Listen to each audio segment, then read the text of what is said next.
Capítulo 24. Você recebeu as boas-vindas do clã dos Meurazi. Eu sabia que deveria ficar com medo. Essas boas-vindas também haveriam de ser a centelha da ira, e inflamar ainda mais o ódio do conselho em relação a mim era a única coisa que eu não poderia permitir. Mas eu tinha sido bem-vinda. E sentia isso. Também não poderia virar as costas para isso. Era algo que eu sentia em cada ponto costurado e em cada retalho de couro que me cobriam.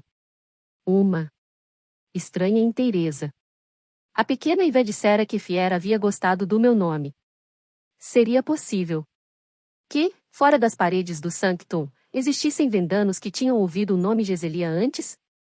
Não apenas de passagem, mas em uma canção esquecida e passada entre famílias. Eu me perguntava se Calanta estaria exagerando quanto à ira do conselho para seus próprios propósitos. Eu havia visto na noite anterior, simplesmente tão focada em Raf quanto o comisar. Estivera, mas certamente por motivos muito diferentes. Siga em frente. Calanta cutucou as minhas costas, empurrando-me adiante. Entrei no saguão do Sanctum. O lugar estava ruidoso e lotado, e achei que pudesse passar por ali despercebidamente, sem ser notada, mas então o governador me viu e parou, engasgando em sua cerveja Ali, borrifos dela voando de sua boca. Um Chevdar soltou um xingamento, bem baixinho. Minha chegada ressoou pelo saguão tal qual um guinchado agudo de um porco à solta. Uma trilha irregular abria-se enquanto outros me avistavam. Então, quando um grupo de soldados posse para o lado, Caden e Raf me viram. Eles estavam na outra extremidade do saguão, sentados à mesa. No entanto, devagar, os dois se levantaram enquanto eu me aproximava. Ambos pareciam estar confusos e cautelosos, como se alguma coisa selvagem tivesse sido desatada e solta na frente deles. Raf não teria como saber o que esse vestido de retalho significava, e eu me perguntava por que ele estava olhando para mim daquele jeito também. Continuei seguindo em frente, com o couro macio, quente e confortável na minha pele. Seguiram-se sussurros sobre o cava no meu ombro, e uns poucos e vulgares sons de aprovação. Eu não era a besta imunda da realeza que eles tinham visto na noite anterior. Agora era algo reconhecível, alguém que quase se parecia com um deles. Eu era um pedaço de sua própria história, que remontava ao mais antigo dos clãs de Venda. Jabavé. Malis e dois outros ratas entraram no meu caminho. O que esta cadela morriguesa está vestindo? Suas facas estavam curiosamente sacadas como se eles pretendessem cortar o vestido e tirá-lo de mim. Ou simplesmente me cortar. Transformei em aço meu olhar contemplativo. Vocês não são valentes, falei.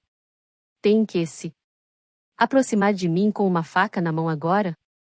Deixei que meus olhos passassem lentamente pelo rosto marcado por faixas de malis, onde as trilhas de minhas unhas ainda eram visíveis. Mas suponho que seu temor seja compreensível, considerando que ele deu um passo em direção a mim, mas, de súbito, Caden estava ali, empurrando-o para o lado. Ela está trajando o que o comissário ordenou que ela vestisse, roupas adequadas.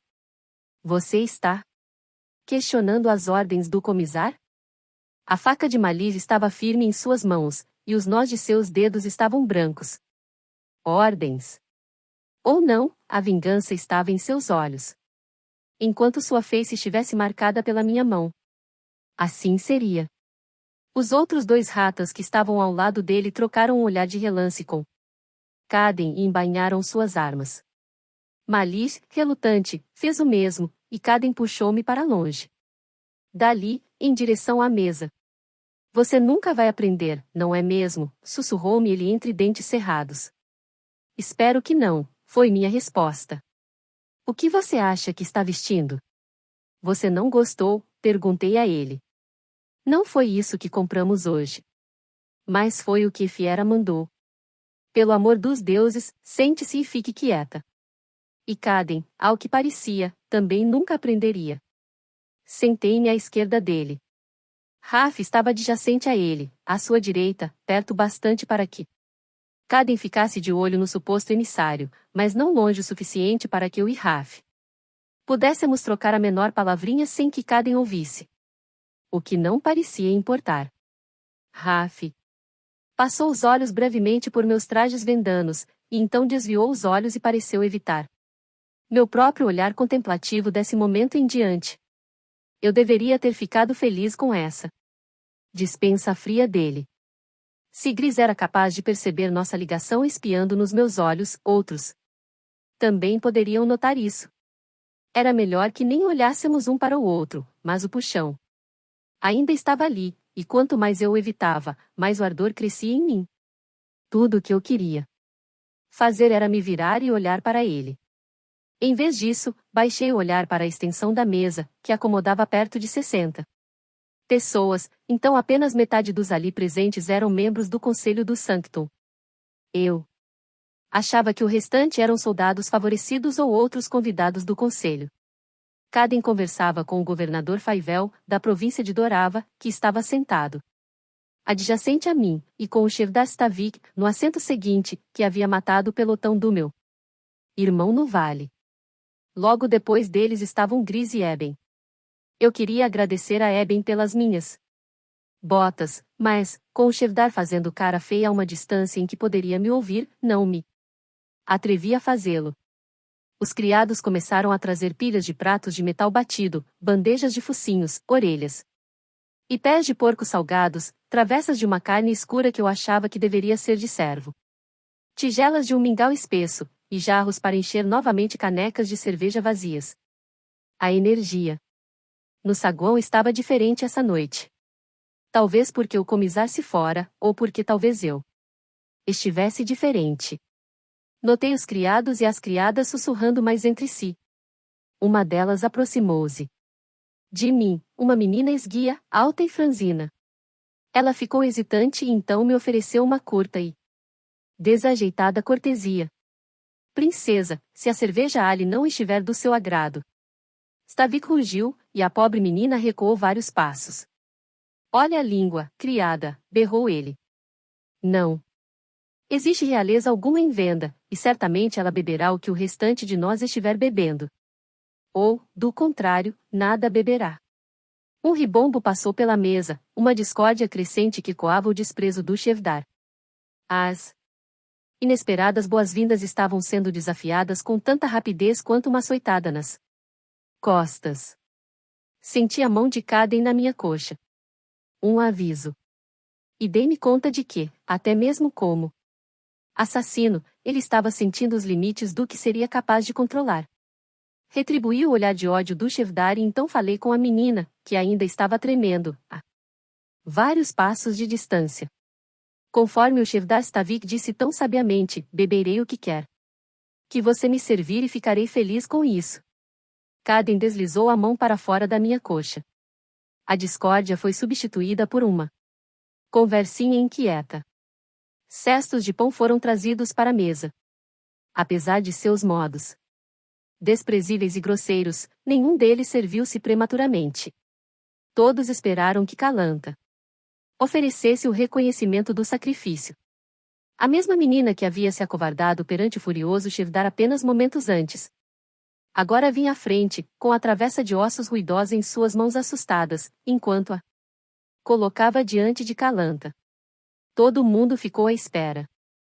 Calanta olhou para mim, estreitando seu único olho, e então assentiu. O ar na sala mudou. Eu sabia o que ela ia fazer antes mesmo que ela se movesse. Minhas têmporas latejavam. Não agora. Esse poderia bem ser o movimento que me mataria.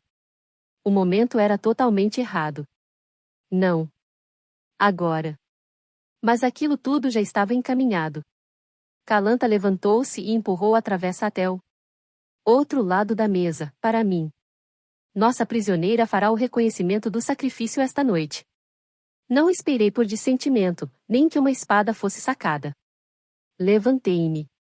E, antes que Stavik pudesse proferir uma palavra que fosse, antes que Caden pudesse me puxar de volta para o meu assento, intuí o reconhecimento de sacrifício vendano e mais.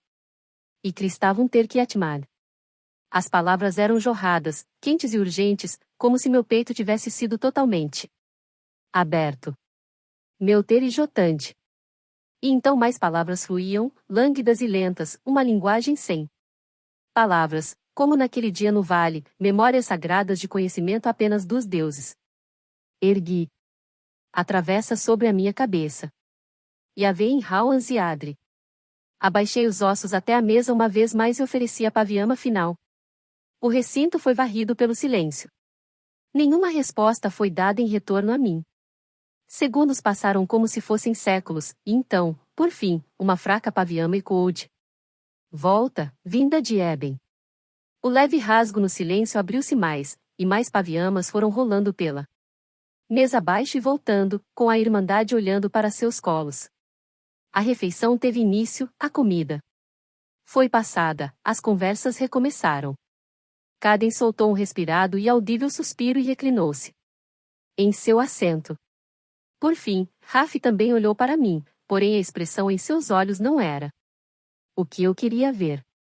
Ele olhava para mim como se eu fosse uma estranha. Empurrei a travessa em direção a ele. Pegue um osso, emissário, falei, irritada. Ou você não está grato? Raf olhou com ódio para mim, erguendo o lábio em repulsa. Ele apanhou um longo fêmure. Voltou-se para Calanta sem um segundo olhar de relance que fosse para mim. Parece-me que, se o comisar não os matar, eles poderiam matar uns aos outros, disse, com sarcasmo, o governador Faivel Astavik. O pior inimigo é aquele com quem você já dormiu, foi a resposta de Stavik. Eles dois deram risada, como se soubessem disso por experiência. Falei a mim mesma que esse era o nosso plano. Uma representação. Isso era tudo. O tipo de representação que seria capaz de arrancar um pedaço de um coração por vez. Raf não voltou a olhar para mim de novo pelo restante da noite.